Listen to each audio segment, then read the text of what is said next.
Let's give a hand for Mr. Tan Kim Lian. Well, I'm Tan Kim Lian. I want to thank Gilbert for organizing today's event, for inviting me to speak, and all of you for coming here. Give yourself a round of applause.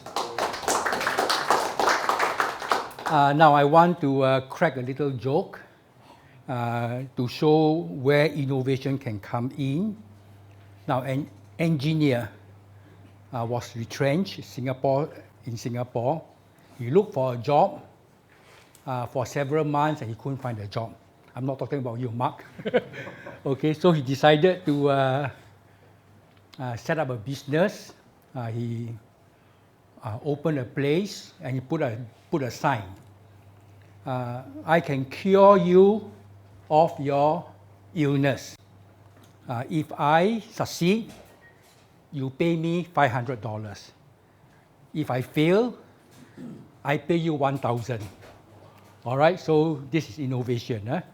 So a retired minister came by and he said, I'm going to earn the $1,000.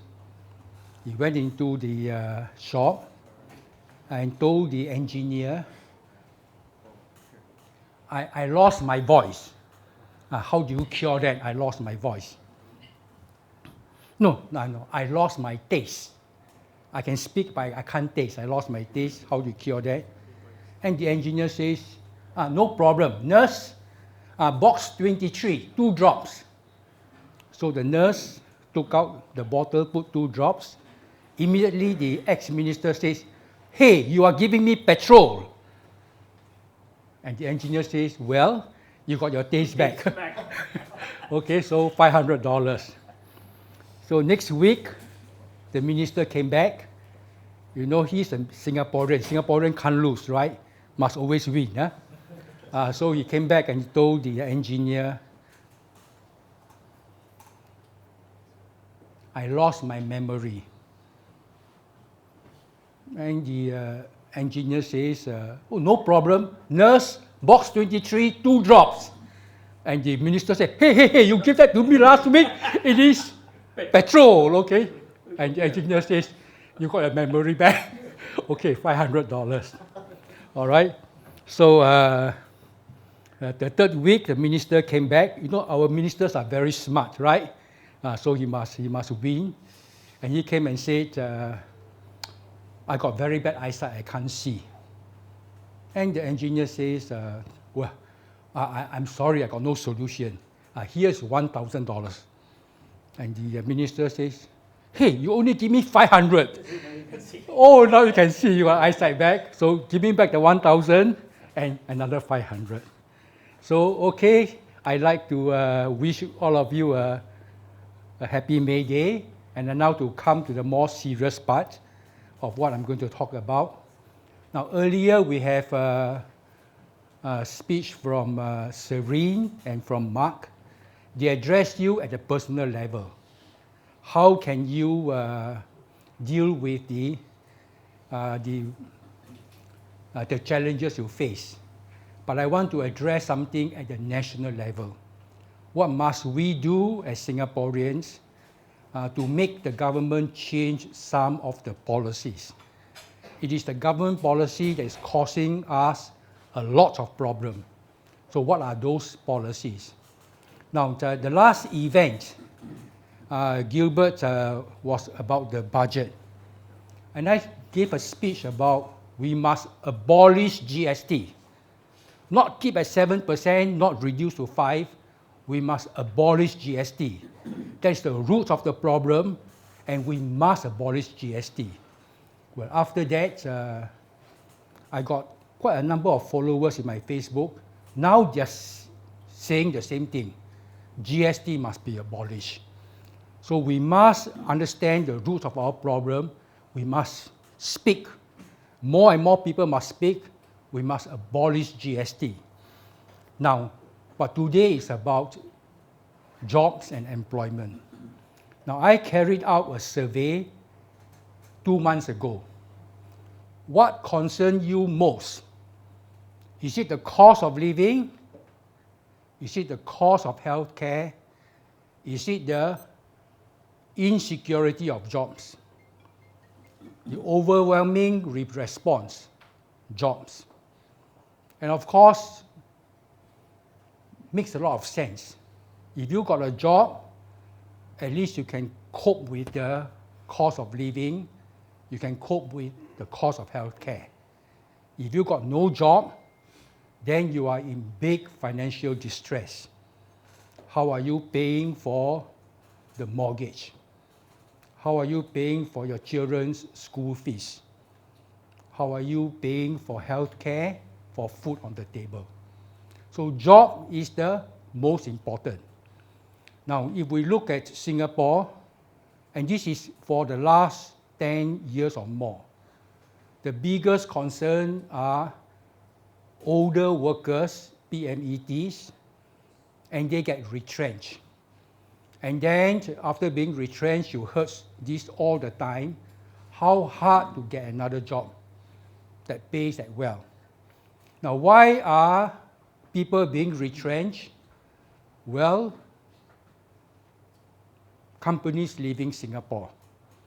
Company downsizing because the cost of doing business is too high. They cannot afford. So these are all the reasons. So after you get retrenched, some people say they find their place taken over, replaced by foreign workers. When they look for another job, compete against foreign workers, the younger ones. So this is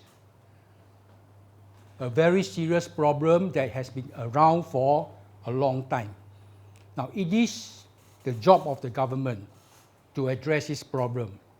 And they are very highly well paid, am I right? They are very highly well paid, it's their job. Now, besides the older workers, we now have a new problem.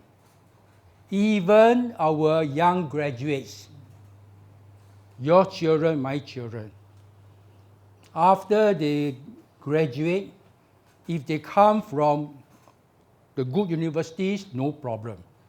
But many of them spend a lot of money from their parents, go for private university in Singapore, and now they are finding they can't get a job. And they have to accept a low-pay job. So now the problem is also affecting our younger people. All right, so we do have a very serious problem about jobs. 20, 30 years ago, the job was given. If you can study well, you graduate, you get a good paying job, you can raise a family, you got a good future. Today is no more the case. You still are uncertain. And if jobs are uncertain, what happens? You dare not get married, right? You dare not have children, right? So which country has the lowest birth rate in the whole world? Singapore. Now, this is a sign of how bad the problem is, because people don't feel secure. Now, we must recognize that this is a problem with us for a long time. And this is the result of the policy of the current government. More so is a result of the policy of Lee Hsien Loong. He has been in government for 30 over years.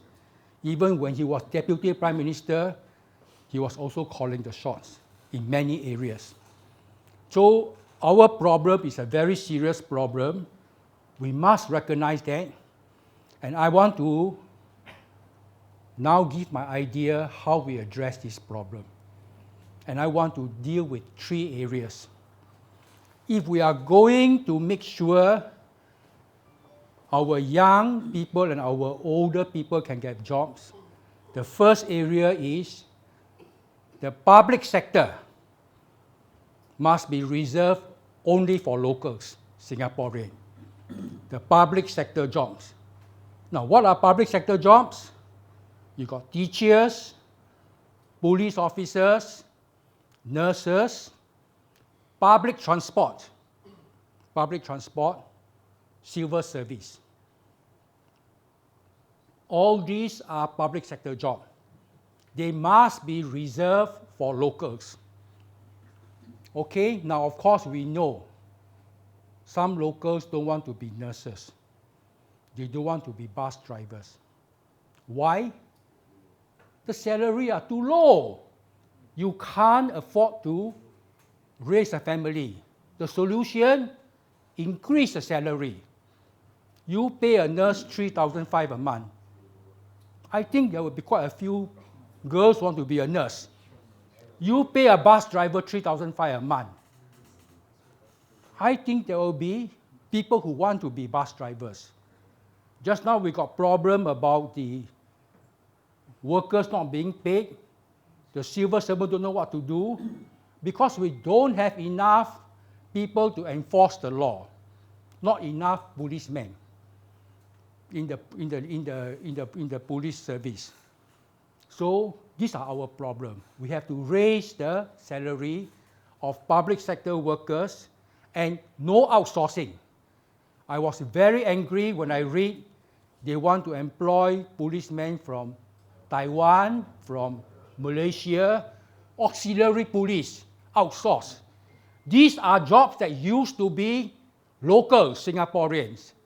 So one of the things we must call for in this May Day and all the time in the Facebook, you respond to me, public sector jobs only for locals. Raise the salary enough to get people that will work. My cousin was a nurse, local, and she worked as a nurse for the whole life. Because in the old days, the nurses are paid enough to raise a family. Today, not so well paid. So we must raise the salary. Public transport means bus drivers and train drivers. Raise the salary so that we can get locals. Now, of course, some people ask, will that be too costly? Does that mean we have to pay more GST and more tax? The answer is no. Because if you take a look, we are spending too much money on infrastructure. Infrastructure is good, but we don't have to overspend. 1 billion here, 2 billion there, 1 jewel here, Terminal 5. So much money we are spending. All right, so we can be more careful with how we spend the infrastructure. What about salaries of ministers? Top civil servants. The people who work in the ivory tower, doing the road maps. Road maps, right? Transformation maps. Transformation maps. Now, all these are very costly. So can we be more careful with how we pay all these high salaries so that other people can get more salary? Yes, it will be more costly, but there's some sets off. Now, when we have the public sector staffed by locals, the quality will improve. Because our locals, we know local languages. Malay, we know. I'm not sure about Tamil, but we also know Chinese and English. We know the local culture. We also know the local places. I go to a bus, sometimes I ask a bus driver, where is Capitol Theatre? The guy doesn't know. He came from China. All right? But if local, we are all brought up here. So therefore, join me to call all local jobs reserved, no, all public sector jobs reserved for local. Do you agree? Yes. So in the social media, in the independent, in the online citizen, make sure you make this call. It's possible, we should do that. Next, I want to come to private sector jobs. Now, the private sector is the biggest employer, not the public sector. What must we do? Now, of course, the private sector is struggling. Cost of doing business is very high. Cost of rental, cost of wages, and cost of wastage, inefficiency, very high. The private sector employers struggle also. Of course, some of them, like this, whatever that Joy's company, is separate matter. But the honest private sector employers, they are struggling. So they have to keep their costs low. How do they keep the costs low? Foreign workers. Foreign workers are cheaper. No CPF, don't job hop. Singaporeans like to job hop, right? Don't job hop. And also, no need to call out for national service reservists, the disruption. So employers who are struggling will say, I want to employ foreign workers. And this has been a problem for a long time. Of course, the government tried to address this, but not successful. This is the underlying problem. So what must we do? We must change the equation. Foreign workers, you pay a levy. Local workers, employer get a subsidy. When you do this balancing, then the employer says, I will employ a local worker because it is cheaper and better. Of course, we say, the government already has this levy, already has got some sort of subsidy, and the answer is, it is not enough. If you do half-hearted, you can't solve the problem. You must jack up the levy high enough, provide the subsidy for local workers enough so the equation balance, and employers will know. If it is more cost-effective to employ local, they will. So this is the government policy. Now, many of you may not realize this. The government has got workers, a levy for foreign maids, for work permit holders, for S-pass. What is the levy for employment pass? Zero. I don't know what kind of logic. This is the sector that caused the biggest problem to Mark and people like Mark. Because you're the PMET, and you are being replaced by employment pass workers with zero levy. So we must call for employment pass workers levy to be jacked up. So this is then the second part of the equation. Make employers prefer local workers because it is cheaper, not the other way around. All right, so we must have this. Now, finally, we want to talk about young people. I've read about in many countries, young people can't get jobs. Youth unemployment is the most serious. Well, friends, it has come to Singapore. We are now seeing our young people hard to get a job. Many of them are still okay because they stay with their parents, right? Yes, but they can't get married. Is this the future that we want? Is this the future we want? So we must address the question of jobs for young people. Now, for a long time, I've been saying, we are producing too many graduates. Economy don't need so many graduates. Economy needs other people. Factory workers, technicians, technical people. But because these jobs are paid so poorly, most people think the way to get a high salary is to get a degree, but no more. It's already lopsided. Too many graduates. And if you take a look at the jobs that need skill, need work experience. We don't have. And we have to get foreigners.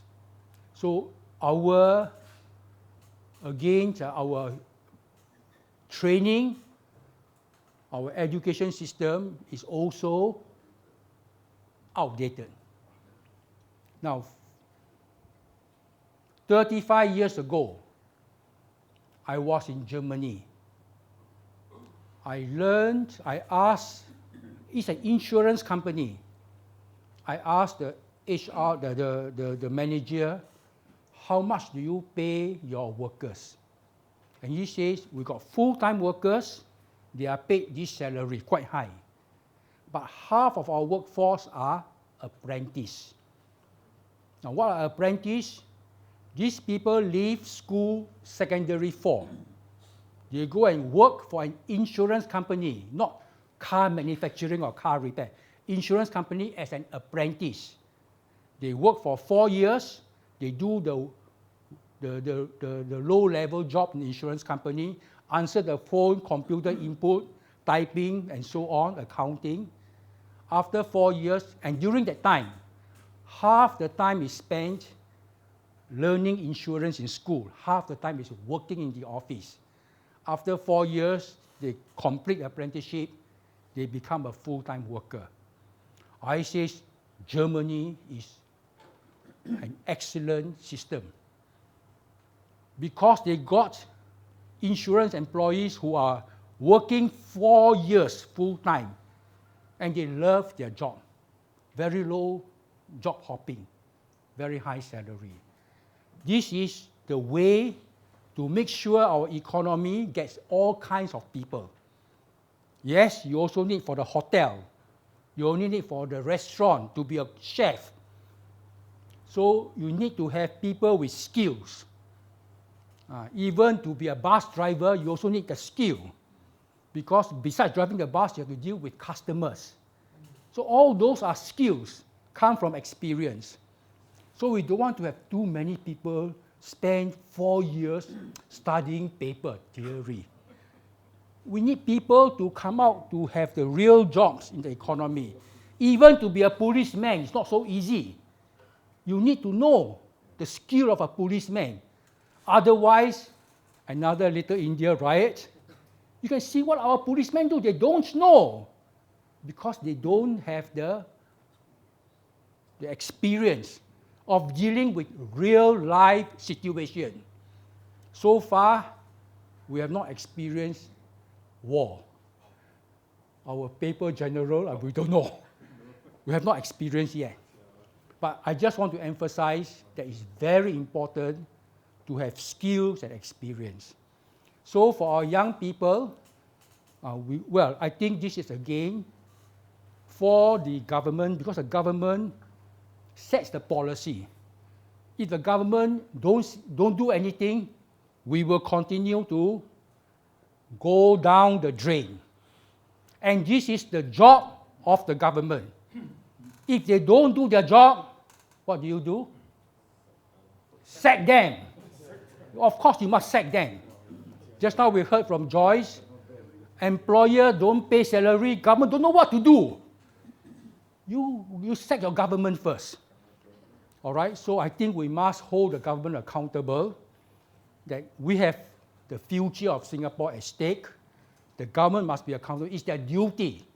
And if they want to be the government, they have to address all these real problems. And these are problems about our future.